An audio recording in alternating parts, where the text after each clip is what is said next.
ఉంటుంది.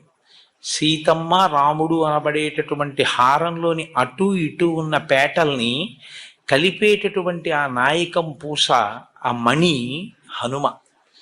ఆయన శ్రీరామాయణానికి అంతటికీ కూడా గొప్ప తేజస్సుని, రామాయణానికి అంతటికీ కూడా అంతటి ప్రకాశాన్ని తీసుకొచ్చినటువంటి మహాపురుషుడు.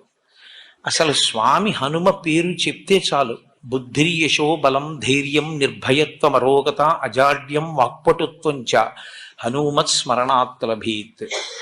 హనుమని స్మరించినంత మాత్రం చేత, హనుమకి నమస్కరించి హనుమని సేవించినంత మాత్రం చేత హనుమ యొక్క గొప్పతనం ఎక్కడుందంటే అజాడ్యం. ఆయనని సేవించినటువంటి వారికి జాడ్యము పోతుంది. జాడ్యము అంటే జడత్వము.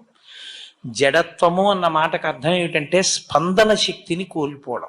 శ్రీరామాయణంలో రామచంద్రమూర్తిగా శ్రీ మహావిష్ణు